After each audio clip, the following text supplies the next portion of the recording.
안녕하십니까. PCP국의 임진수입니다. 저는 오늘 전학책원에서 디지털 자료를 어떻게 통화 활용할지에 대해 생각해 온 것을 발표하고자 합니다. 디지털 시대 치과에서 여러분의 희망은 무엇입니까? 우리의 희망은 무엇일까요? 제 희망은 이렇습니다. 환자 현재 상태를 진단하고 치료 모습을 그려보고 진단 워크숍을 기반으로 임플란트 위치를 설정하고 설정한 위치대로 임플란트를 식립하고 인상 체득해서 예상했던 모습으로 제작하여 구강 내 세팅하는 것. 이게 제가 희망하는 디지털 치과입니다. 진단에서 치료 완성까지 제 능력으로 할 수 있는 범위를 예상하고 수복하는 것. 환자, 의사 모두 만족하는 길이라고 생각합니다. 그러나 이렇게 디지털 자료가 많아도 각 자료는 이런 과정에 별로 도움이 되지 않습니다. 마치 정체 없는 부표와 같아 위아래 좌우가 있을 뿐 정확하게 동서남북 방향이 없는 자료들입니다. 분석은 기준이 있어야 가능합니다. 그래서 술자가 원하는 기준으로 좌표의 재정렬이 필요합니다. 이 좌표의 정렬은 결국 마운팅으로 이어지며 술자가 어떤 기준으로 마운팅하기 위해서는 좌우 동고, 전방 기준, 후방 기준, 경사각이 필요합니다. 보통 구강 내 스캔은 구개부를 빼고 하기 때문에 정렬할 수 있는 기준점이 별로 없습니다. 치아가 있으면 앞궁에 대충 맞추게 되죠. 치아가 없으면 더욱 임의적으로 하게 됩니다. 참고할 기준은 겨우 절치 유두 정도입니다. 다행히 구개부까지 있으면 후방 기준을 확보할 수 있지만 좌우 동굴 기준이 없어서 이 또한 모델 분석을 통해 평균치로 마운팅하게 됩니다. FOB가 작은 CT는 거의 모델 정도의 전후방 정보만 줍니다. 반면 FOB가 큰 CT는 좌우 동고, 전방 기준, 후방 기준, 괴합표면 경사도, 과도 위치까지 정밀한 정보를 주지만 동공이나 스마일 라인 정보는 없습니다. 페이스 스캔은 스마일 라인까지 정보를 주지만 후방 기준은 조금 약합니다. 그래서 우리는 이런 정보를 블럭 맞추듯 조합해야 합니다. 이런 식으로 많은 조합이 있을 것입니다.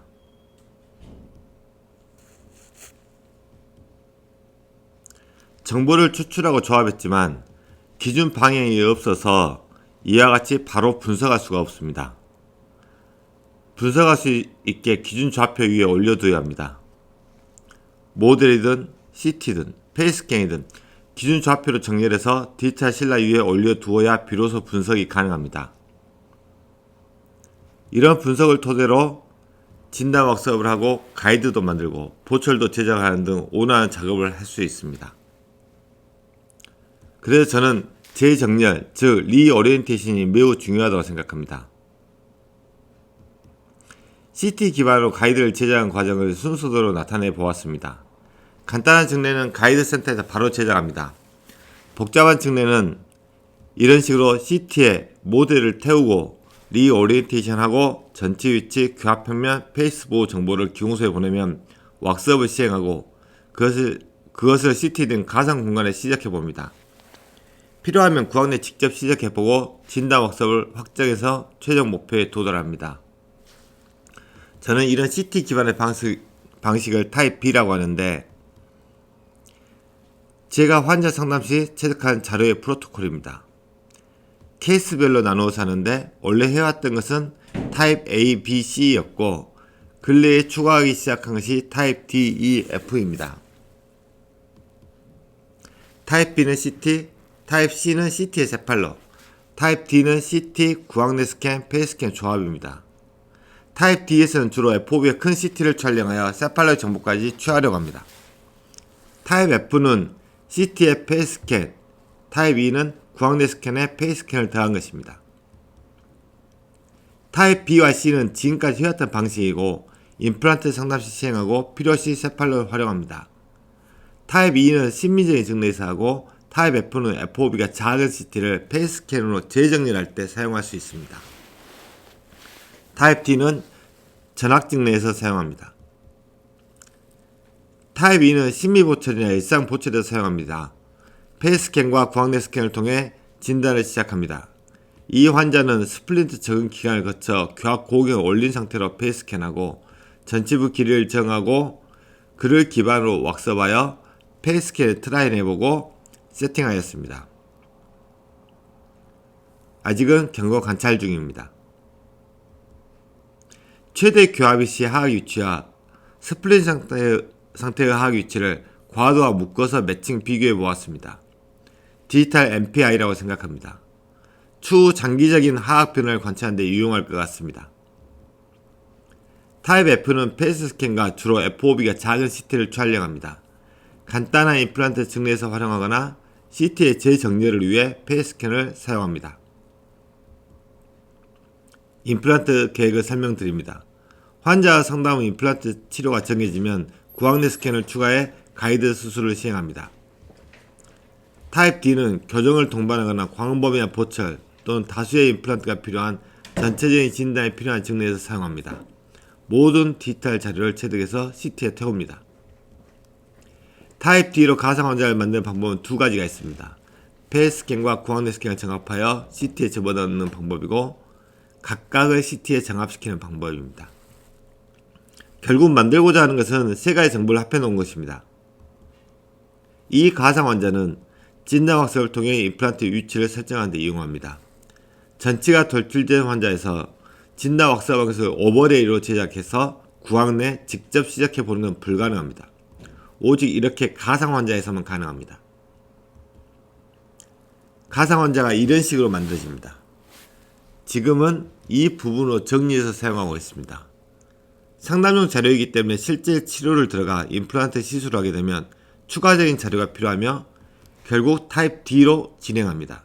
이렇게 되면 CT 기반 가상 환자와 페이스 기반 가상 환자가 만들어집니다. CT 기반 가상 환자가 정보도 많고 익숙해서 좋아했지만 일상 임상에서는 페이스 기반 가상 환자가 활용도가 높은 것 같습니다. 두 개의 증례를 보여드리겠습니다. 첫 번째 증례입니다. 50세 남성 환자입니다. 파노라마 사진입니다. 정출된 전치부 상하악의 다량의 골소실 등이 관찰됩니다. 치료 계획은 하악 소구치를 제외한 임플란트 수복이었고 초기 계획은 34, 35에 보철 수복가 있었습니다만 환자의 변심으로 보철을 하지 못했습니다. 자, 이 과정은 임시den체를 만들기 위해 체득을 위한 교합상을 제작하는 과정입니다. 이때 가이드 수술이라는 준비도 같이 합니다. 인상 체득할 때 발견될 수 있으니 발치하는 날 인상을 체득합니다.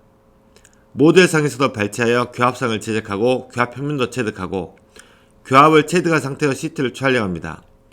교합상 제작 시 광주형 레지를 사용해야 이렇게 CT에서 재현이 잘 됩니다. 그리고 아직 덴처는 아날로그 방식으로 진행하고 있기 때문에 체득한 교합 평면은 아날로그 마운팅 할 때 사용될 것입니다. 아날로그 모델은 임시 덴처를 제작한 데 사용될 것이고 아날로그 모델을 스캔한 자료들은 디지털 진단 웍스업을 하는 데 사용합니다. 이 진단 웍스업을 CT에 시작해 봅니다.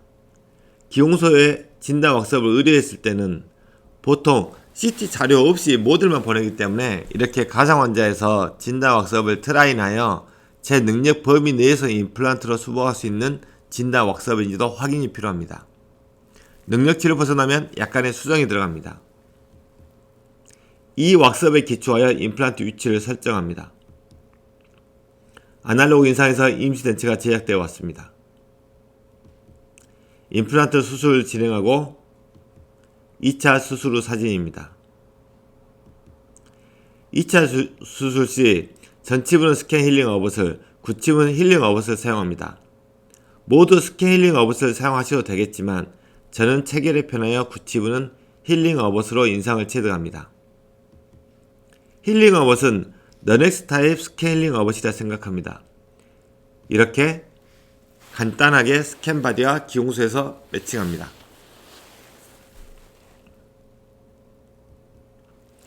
페이스캔과 덴처를 사용해서 교자 인상을 체득합니다. 덴처 외면은 페이스캔과 연결되고 덴처의 내면은 그 자체가 인상체가 됩니다. 덴처의 교합면은 대합체와 교합관계를 형성합니다. 물론 덴처 내면 스캔이 불완전할 경우 석고를 부어 모델 스캔을 해서 내면을 매칭합니다. 전치부 레진마커는 페이스캔과 매칭의 정밀도를 올리기 위해 사용하였습니다. 페이스캔의 매칭 후 재정리를 실시하고 신라2를 위치합니다. 이 정보를 CAD 프로그램을 가져와서 조금 전에 보여드린 것처럼 힐링 어벗을 이용해 스캔 바디를 불러와 커스텀 어벗을 제작하고 신라2를 참조하여 치아 배열을 하여 프로비전을 제작하였습니다. 페이스캔을 불러오면 이 자체가 버추얼 트라인이 됩니다. 구황 내 세팅합니다.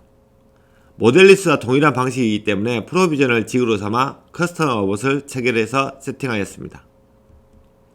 파노라마 사진입니다. 이 상태에서 교합이 안정되면 최종 보초를 들어갑니다. 순서는 페이스캔하고 구황스캔, 아날로그 인상 체드가 했습니다. 구황내 스캔은 크로스 마운팅을 위해 프로비전을 먼저 스캔하고 이를 복사해서 구치부만 제거 후 스캔하고 나머지는 러버 인상을 체득합니다. 또는 복사해서 전치부까지 스캔해도 됩니다. 이 가운데 스캔이 중요합니다. 가운데 스캔이 양쪽 두 스캔의 연결고리가 됩니다. 구황내 스캔이야 복사했으니 모두 좌표가 같겠지만 러버 인상을 체득했다면 가운데 스캔으로 전치부는 프로비전과 정합하고 구치부는 작은 모형과 정합할 수 있습니다.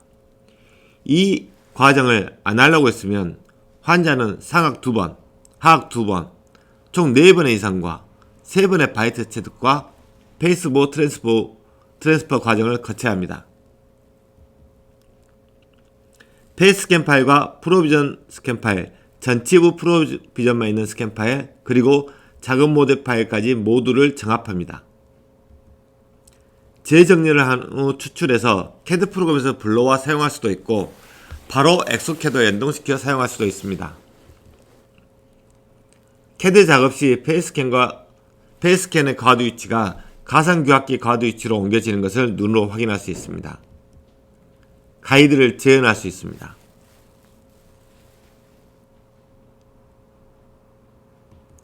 규합지에 찍힌 가이드 경로와 비슷하게 이동되는 것을 확인할 수 있습니다. 그래서 프로비전 스캔 시 규합지로 가이드 기록을 해서 보내는 게 좋습니다.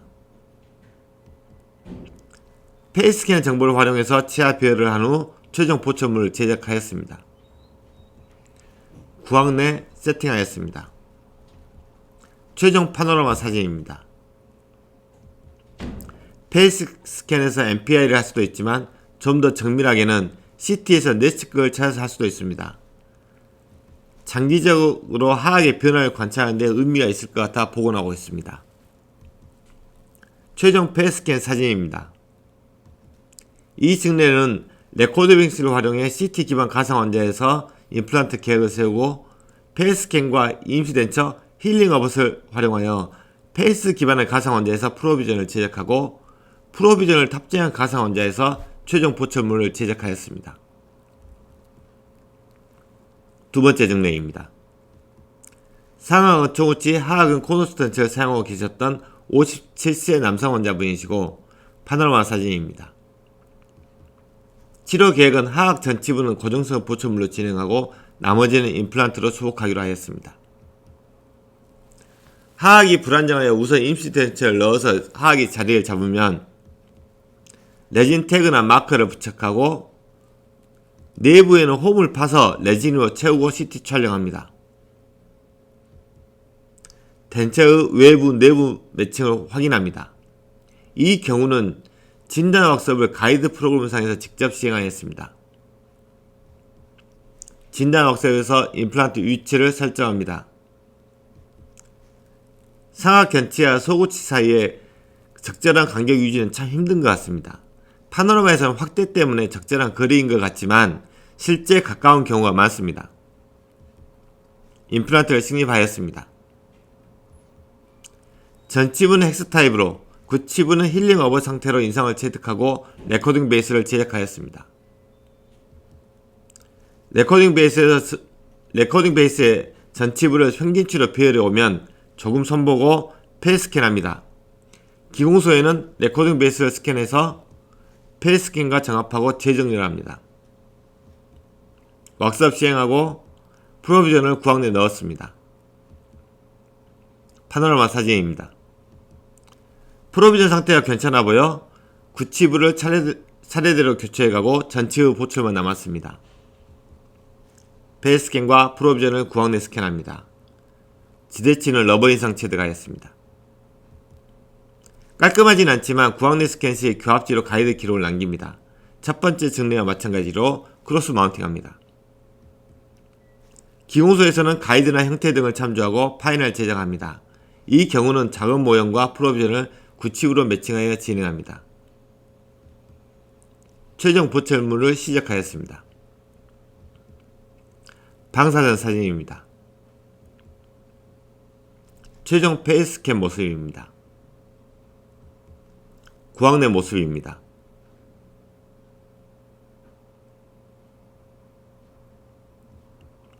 정리하면 임시den처로 CT 기반 가상 환자에서 임플란트를 식립하고 인상 체득해서 레코딩 베이스를 사용해서 페이스 기반 가상 환자에서 프로비전을 거쳐 파이널까지 진행하였습니다. 결론입니다. 상기와 같은 환자를 최종 진료까지 끌고 오는데 CT 기반의 가상 환자를 통해 진단 모델을 만들고 임플란트 위치를 계획하고 페이스 기반의 가상 환자로 보철 과정을 진행하였습니다. 진단은 더 정확해지고 과정은 더 편리할 것입니다.